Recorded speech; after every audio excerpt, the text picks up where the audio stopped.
गोविंद तुम्हारे चरणों में गर प्यार किसी का हो जाए। ये भजन शिक्षा देते हैं। भजन ऐसे ही नहीं है कि सुना और धुन पे थिरक ली और बस तृप्त हो गए, ऐसा नहीं है। भजनों के शब्द बहुत बड़ी शिक्षा देते हैं। कई लोग कह देते हैं ठाकुर जी भजन बहुत गाते हैं। अरे भजन तो ज्यादा होना ही चाहिए, चाहे गा के करो या रो के करो, अकेले में करो, सबके सामने करो। जितना ज्यादा भजन होगा उतना ज्यादा अच्छा हो। सही कह रहा हूं ना, है ना? हमेशा ज्यादा से ज्यादा। लेकिन भजनों के शब्द, जब भजन हो तो उनके शब्दों पर अगर ध्यान दें तो और भी आनंद आता है। रावण ने राम से बैर किया, अभी भी जलता है।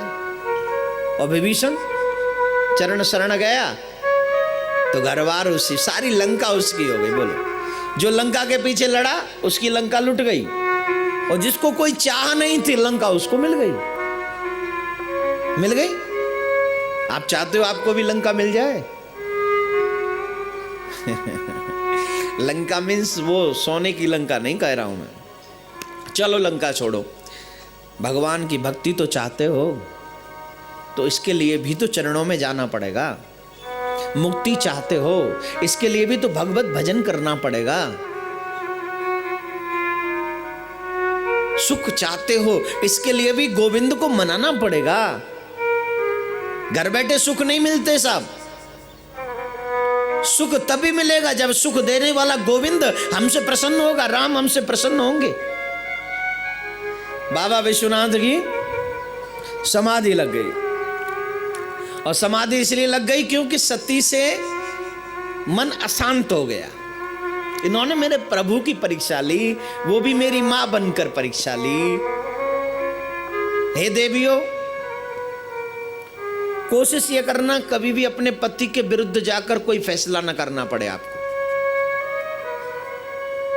जो पति को अच्छा लगे वो फैसला आपको करना चाहिए।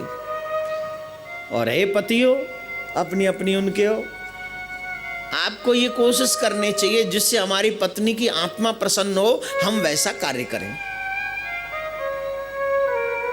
भाई अर्धांगिनी है, उसको सुख देना हमारा दायित्व है। उसने हमारे पीछे घर छोड़ा है, परिवार छोड़ा है। कोशिश ये होनी चाहिए कि उसकी भी भावनाओं की कदर की जाए। अगर तुम सामने वाले से कुछ चाहते हो तो सामने वाले की रिस्पेक्ट करना तुम्हारी ड्यूटी है।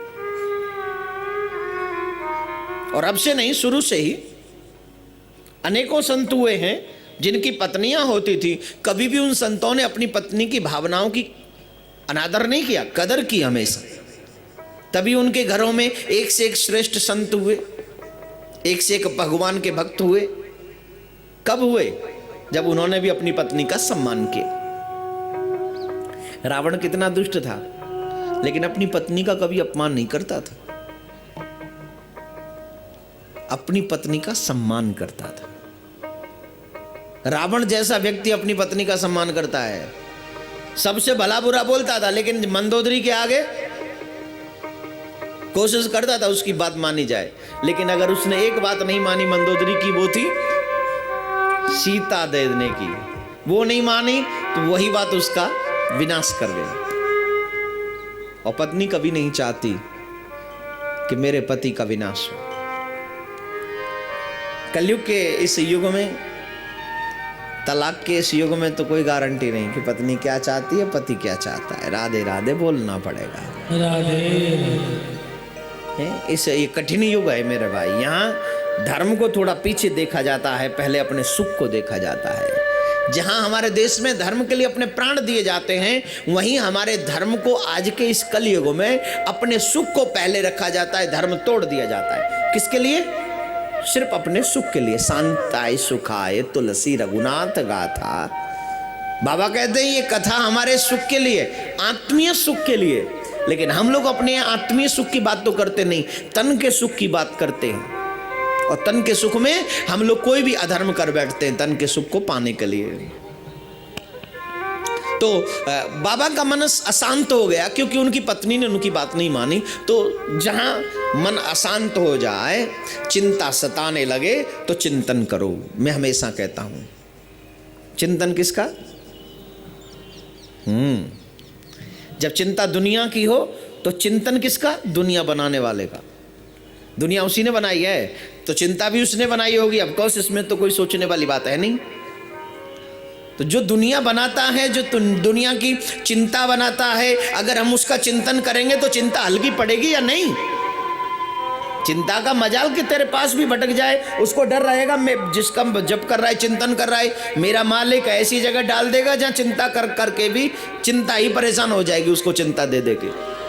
कई लोग ऐसे भी तो होते हैं, भयंकर चिंता होती है, वो लोग चिंता को नहीं छोड़ते कभी, वहां से चिंता परेशान हो जाती है, मैं कहाँ आ गई, किस गलत बंदे के चक्कर में पड़ गई, कभी छोड़ता ही नहीं। रात में देखो तो चिंता, दिन में देखो तो चिंता, वहां बैठा है तो चिंता, यहां बैठा है, अरे चिंता करेगा। मैं चिंता को भी चिंता होने लग गई कि मैं किसके पास, बेवकूफ के पास चिंता बन के आ गई। अब तो बजानी पड़े ताली जोर से।